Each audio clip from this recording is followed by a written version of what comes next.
Hello student, welcome to our channel चार्जमेंट। आज हम एनसीईआरटी क्लास 12 का फिजिक्स का न्यूमेरिकल नंबर फर्स्ट चैप्टर का न्यूमेरिकल नंबर 1.21 मतलब 21 न्यूमेरिकल है एक्सरसाइज का, उसको डिस्कस करने जा रहे हैं। देखिए स्टूडेंट्स, ये क्या बोल रहा है इस न्यूमेरिकल में।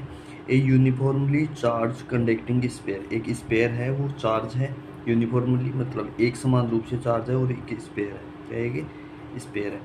साथ में बोलना चाह रहा है कि स्पेयर ऑफ 2.4 मीटर डायमीटर यानी कि इसका व्यास है वो कितना है 2.4, तो इसकी रेडियस कितनी हो जाएगी 1.2 मीटर। रेडियस डायमीटर की क्या होती है, आधी होती है, और मीटर में गिवन है तो कोई दिक्कत नहीं है। तो इसकी रेडियस कितनी हो जाएगी 1.2 मीटर, मतलब इसकी जो ये रेडियस है वो हो गई 1.2 metre. Okay, has a surface charge density, और वो कितनी है 80 माइक्रो कूलम पर मीटर स्क्वायर। हाँ, तो सरफेस चार्ज डेंसिटी गिवन है, तो फाइंड क्या करना है, ए और बी दो पॉइंट है, तो फर्स्ट पॉइंट पे फाइंड करना है find the charge on sphere. क्यों फाइंड करना है, अगर इलेक्ट्रिक फ्लक्स और चार्ज में रिलेशन पहुंचता है तो हम पिछले न्यूमेरिकल्स में क्या है phi equal to q upon epsilon naught से करते हैं, बट यहाँ पर क्या गिवन है सरफेस चार्ज डेंसिटी गिवन है। और जब सरफेस चार्ज डेंसिटी है, देखो एक होती है लीनियर चार्ज डेंसिटी, उसको तो लिखते हैं किससे रो, वो लेमडा से लिखते हैं उसको, तो लेमडा इज इक्वल टू क्या होता है क्यू अपॉन एल होता है। लेकिन यहाँ पर क्या है सरफेस चार्ज डेंसिटी है, तो सरफेस चार्ज डेंसिटी को लिखते हैं सिग्मा से, और सिग्मा इज इक्वल टू होता है क्या क्यू अपॉन ए। ए क्या है एरिया ऑफ स्फीयर की बात कर लेंगे, तो समेसन कितना है, समेसन क्यू अपॉन एरिया क्या होगा स्फीयर का 4πr²। हमें क्या फाइंड करना है, क्यों चार्ज फाइंड करना है। देखो चार्ज ऑन स्फीयर, तो क्यू इज इक्वल टू कितनी वैल्यू आ जाएगी, क्यू इज इक्वल टू आएगी क्रॉस मल्टीप्लाई करने के सिग्मा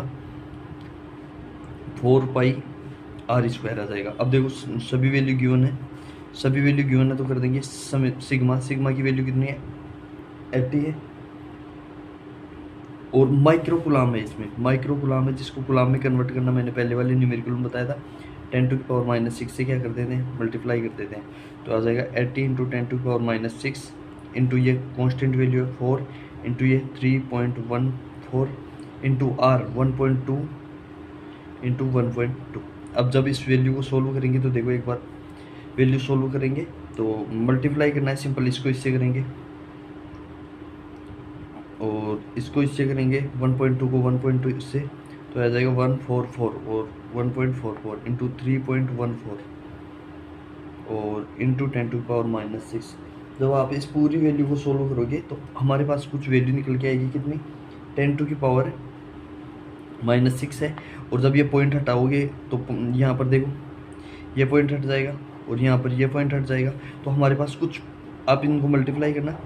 इससे क्या होता है मैं मल्टीप्लाई करके बताऊंगा इधर, तो थोड़ी सी न्यूमेरिकल वो वीडियो क्या हो जाती है बड़ी हो जाती है, इसलिए मैं मेथड बता रहा हूँ, आप इसको थोड़ा सा सोल्व करना। देखो सिंपल मल्टीप्लाई करना है, और मल्टीप्लाई करने के बाद में पॉइंट 1 डिजिट के बाद में पॉइंट लगाना है, तो हमारे पास एक वैल्यू निकल के आएगी 1.45 इंटू 10⁻⁻3 और आ जाएगा क्या गुलाम। या तो आप इस आंसर को यहाँ पर कर दो, या इसको -3 को क्या बोलते हैं मिली गुलाम, तो 1.45 मिली गुलाम हमारा क्या आ जाएगा आंसर आ जाएगा फर्स्ट वाले। सेकंड वाले का देखो what is the total electric flux living the surface of the sphere. अब हमें क्या पूछा इसमें टोटल इलेक्ट्रिक फ्लक्स, तो मैंने पहले ही बताया था फाई ई इक्वल टू क्या होता है क्यू अपॉन एप्सिलॉन नॉट। तो अब देखो बी पार्ट इसका क्या हो जाएगा phi E equal to q upon epsilon naught, क्योंकि वैल्यू हमारे पास आ गई 1.45 इंटू 10⁻⁻3 और एप्सिलॉन नॉट की 8.854 इंटू 10⁻⁻12 है। इस पावर को ऊपर ले जाओ तो प्लस के 12 है और प्लस के 12 है, इस पावर को ऊपर लेके जाएंगे तो प्लस के 12 और माइनस के 3 कितना हो जाएगा भाई, ये पावर ऊपर जाएगी तो प्लस की हो जाएगी ना, तो ये कितना आ जाएगा 9, और प्लस का आएगा माइनस का प्लस का 9, तो 10⁻9 आ जाएगा। अब जब 10⁻9 आ जाएगा और फिर वापस वही बात कि पॉइंट को क्या करोगे सोल्व करोगे, इस वैल्यू को डिवाइड करोगे, या तो आप इसको ऐसे कर लेना पॉइंट 4 ना लगाना तो पॉइंट से पॉइंट कट गया, और फिर जब इस वैल्यू को सोल्व करोगे तो थोड़ा सा आंसर में क्या होता है जब 4 लगाते हैं तो थोड़ा सा आंसर पॉइंट के बाद में अलग होता है, जब 4 नहीं लगाते तो थोड़ा सा अलग हो जाएगा, इतना होगा। लेकिन पावर देखो अप्रोक्सीमेट यहाँ पर 10⁻9 आ रहा है तो आपके भी 10⁻9 आ जाएगा, लेकिन हमेशा आंसर 1 डिजिट के बाद में पॉइंट लगा के आंसर लिखना होता है, वो सुटेबल आंसर और एग्जैक्ट आंसर माना जाता है। तो यहाँ पर भी जब इस वैल्यू को सोल्व करोगे तो आपके पास आएगी 1.6 इंटू 10⁻9 तो था ही, ये एक वैल्यू एक पावर और कम हो जाएगी 10⁸ आ जाएगा। और इसकी यूनिट क्या आ जाएगी, न्यूटन। और इस वाली की यूनिट क्या होती है, मीटर स्क्वायर। और कूलम्ब इनवर्स ये इसकी यूनिट आ जाएगी फाई की वैल्यू। तो फ्लक्स कितना आ जाएगा, जो लिविंग फ्लक्स है वो कितना आ जाएगा, लिविंग यानी निर्गत फ्लक्स कितना आ जाएगा, इतना आ जाएगा। देखिए स्टूडेंट्स, मैं जो न्यूमेरिकल सोल्व कर रहा हूँ उनमें थोड़ा सा ये जो कैलकुलेशन वाला है, जैसे मल्टीप्लाई करना है तो सिंपल आप मल्टीप्लाई करके देख लेना। आप बोर्ड एग्जाम में जब ऐसे न्यूमेरिकल आते हैं तो पहली बात तो इतने कॉम्प्लिकेट नहीं आती कि जिसमें आप इतनी मल्टीप्लाई करो, इससे तो आपकी प्रैक्टिस हो जाएगी। लेकिन फिर भी अगर ये आता है तो देखो सिंपल मल्टीप्लाई करना है, जैसे 1.2 12 इंटू 12 है तो क्या हो जाएगा 144 होता है, और 2 डिजिट के बाद में पॉइंट तो ऐसे लगा देंगे। फिर इसको आपस में मल्टीप्लाई कर दो, इसको भी मल्टीप्लाई कर दो, तो कुछ वैल्यू ऐसी निकल के आती है ना। तो आप मल्टीप्लाई और डिवाइड आप खुद करके देखना, आंसर आ जाएगा। आपको एक न्यूमेरिकल करने का जो तरीका है वो मैं बताने जा रहा हूँ।